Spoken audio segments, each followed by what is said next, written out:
Coming at you from my beautiful little pocket of the world. Good afternoon. It is afternoon at the moment, and I want to talk about something that is very important to me and has given me so much peace within my life, and that is journaling. Journaling. Fun topic. A lot of people talk about it and a lot of people have opinions about it, and it's quite popular today. And this is my personal experience with it that has truly been life-changing, and that I now want to talk about and share because I really believe in its merit. Alright, these are my journals. There is 10 journals plus my current one. So it's been 11 journals as of my life so far. I started journaling on the 4th month of 2019. I've got it right here. And the funny bloody thing about this is I started journaling, not as journaling.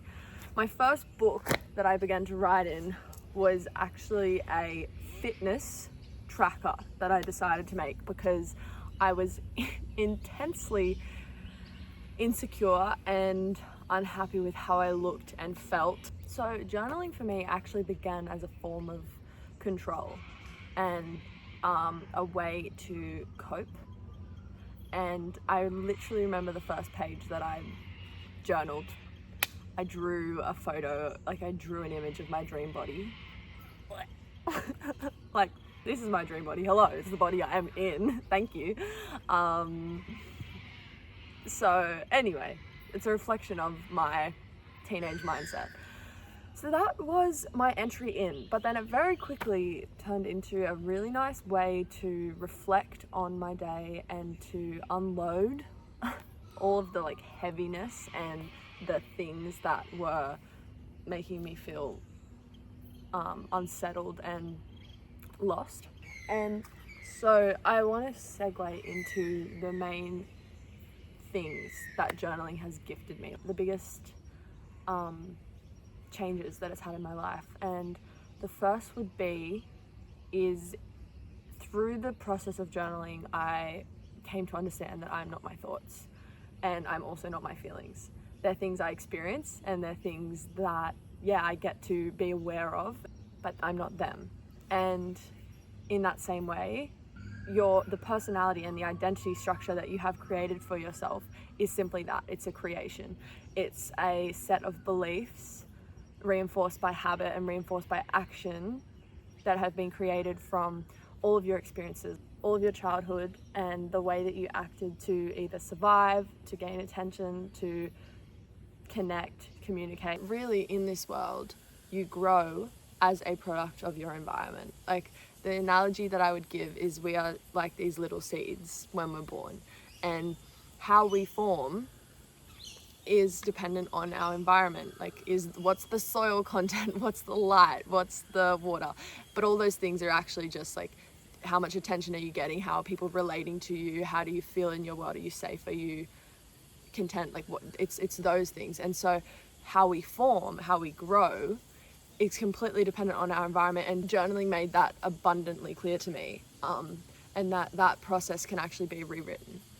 That once you become conscious of that fact, you can then consciously rewrite how you're growing now and how you're evolving now. It becomes a conscious process of evolution rather than an unconscious one, and journaling is one of the best tools, I personally believe, to actually facilitate that. So then the next part of that is that it, in many ways, journaling became a little bit of a form of reinvention or renewal, rebirth, whatever you want to call it, because I began to realize that there were things about myself that I didn't like, or there were things about myself that were reoccurring problems or reoccurring patterns that kept me feeling a certain way and believing certain things that I was sick of.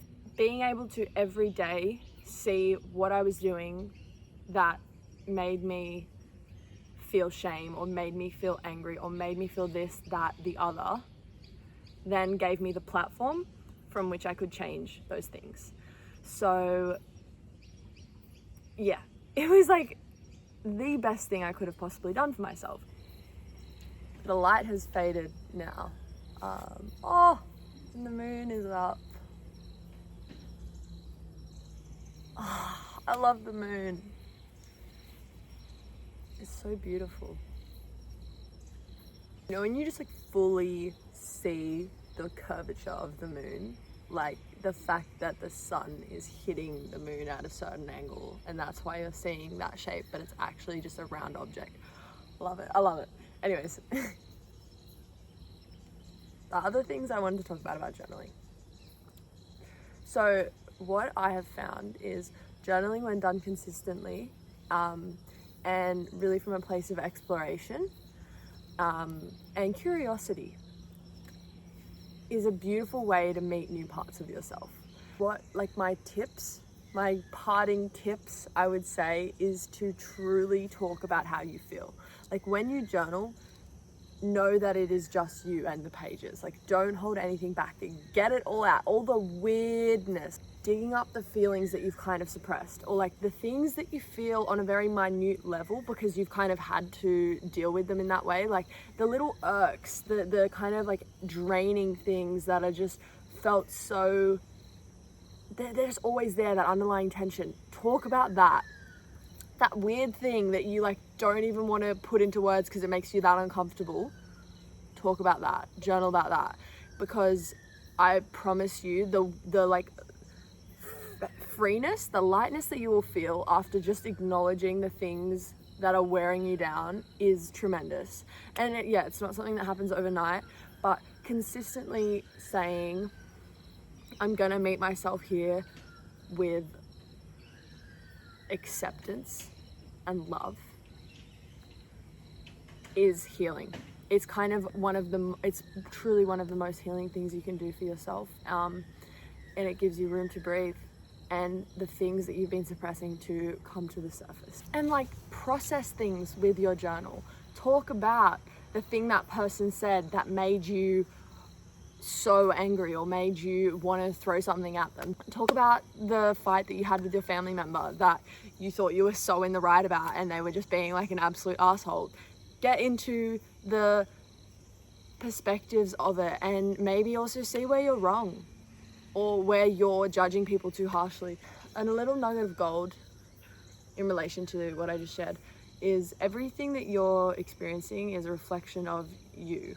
And everything that you see in others and the world outside of you is a mirror.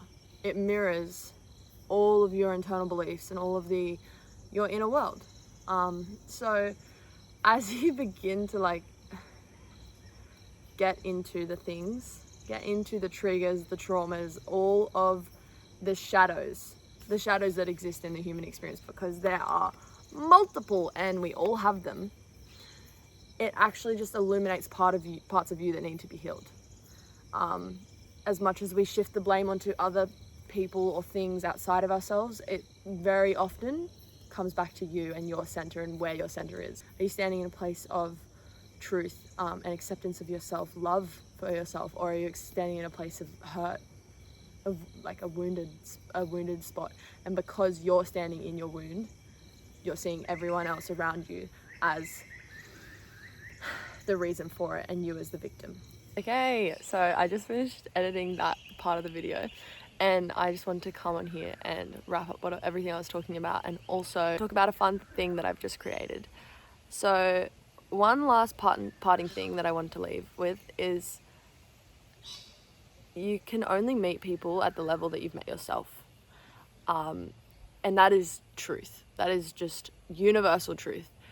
The extent to which you accept yourself, love yourself, understand yourself, make space for all of the versions of yourself that exist, is the extent to which you can do that for others. So you can, journaling is like a really, really potent way to develop that and to develop your relationship with yourself. That's really what it is. It's forming a relationship with yourself that is consistent and that is measured in a way. Really, it's like it's all access in one space.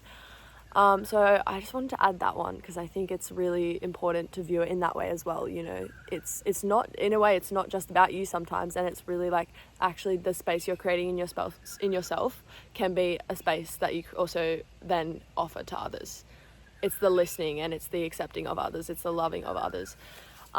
So yeah, and I also have just created like this little sheet of journaling prompts because I was like, this is really something that I feel is valuable for people, and I was like, let me maybe help someone begin. So I've just created like this little sheet of journaling prompts that you can begin with if you're like, where do I even start? What do I even talk about? These questions are a lot of the things that I find to be transformative or just let you get into layers of yourself or layers of your psyche that you may not often access. That was the intent with which I formed the questions and came up with them, and a lot of them were things that I have answered within my own journals. Yeah, it's just something that I wanted to make because almost also for myself to have like a written visual of what it is that I just do naturally. So if you're interested in that, I don't know how any of this works. I guess I'll put it in the description. I'll let you know if it's in the description with some text here, I think. Or in my Instagram. If you want my Instagram, it's Lucy R. Perrone. I guess I'll put that in the description as well. God, I feel like a YouTuber. This is fun. I don't know how any of this works. It'll be somewhere for you guys to find if you want access to it. And yeah, so that's the end of my talk about journaling and the journey to self-awareness really through journaling. I hope you guys enjoyed it, and if you have any questions about what I've talked about or just about the process, please let me know. I would love to answer them. I welcome questions. And until next time, love you guys. Hope you have a beautiful day.